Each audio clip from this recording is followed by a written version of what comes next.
LIC प्रस्तुत करता है डिजिटल बाल मेला, बच्चों के लिए बड़ा अवसर। हिमाचल प्रदेश विधानसभा बाल सत्र 12 जून 2023। 68 बच्चे पहुंचेंगे शिमला, 21,000 का इनाम। सुप्रभात, मैं वंचिका सिंह राजकीय वरिष्ठ माध्यमिक विद्यालय रामनगर नकड़ो की 11वीं कक्षा की छात्रा हूँ। आज मैं जिस विषय पर चर्चा करना चाहूंगी वह विषय है, यदि मैं शिक्षा मंत्री होती तो मैं शैक्षणिक क्रांति लाती या फिर। एक मंत्री शब्द खुद में ही एक बहुत बड़ी उपाधि है, पर जब इसके साथ शिक्षा शब्द जुड़ जाता है तो वह एक एजुकेशन मिनिस्टर यानी शिक्षा मंत्री बन जाता है। शिक्षा मंत्री का मतलब है कि वह शिक्षा से संबंधित हर एक कार्यों, कानूनों, नियमों का निर्माण वही करता है।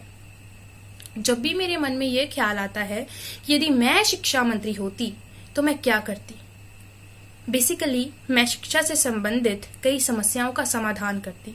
तो आज हम कुछ समस्याओं के ही चर्चा करेंगे। पहली, ट्यूशन पर रोक। पता नहीं आजकल के विद्यार्थी और उनके माता पिता ट्यूशन क्यों रखवा देते हैं। आजकल तो ट्यूशन की आवश्यकता ही नहीं है, क्योंकि आजकल के शिक्षक ही एक विषय को इतनी गहराई से समझाते हैं कि ट्यूशन की तो आवश्यकता ही नहीं है। दूसरा, मैं जिस मुद्दे की बात करना चाहूंगी वह है नशाबंदी। आजकल के विद्यार्थियों को नशे की लत इस प्रकार लग चुकी है कि वे अपनी पढ़ाई से बिछड़ते ही जा रहे हैं। यदि मैं शिक्षा मंत्री होती तो मैं इसको खत्म करने के लिए अनेक कानूनों का निर्माण करती। तीसरा, विद्यार्थियों का विकास। विद्यार्थियों का विकास होना अति आवश्यक है। विद्यार्थियों का विकास केवल पढ़ाई के साथ नहीं हो सकता, उनके लिए अनेक कार्यक्रम भी आयोजन करने पड़ते हैं, जैसे कि निबंध लेखन, भाषण देना, भाषण प्रतियोगिता में भाग लेना इत्यादि।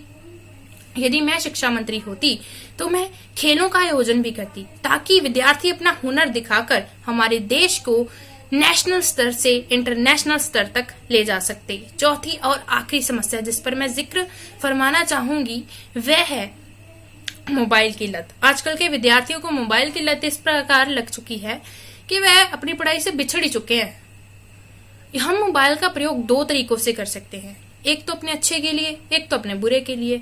हमें मोबाइल का प्रयोग हमारे अच्छे के लिए करना चाहिए। क्यों ना हम मोबाइल का प्रयोग हमें शिक्षा से संबंधित कार्यों को पूर्ण करने के लिए करें, जिससे हमारा फायदा भी हो और हमारे माता पिता का फायदा भी हो और उनके पैसे भी बच जाए। धन्यवाद।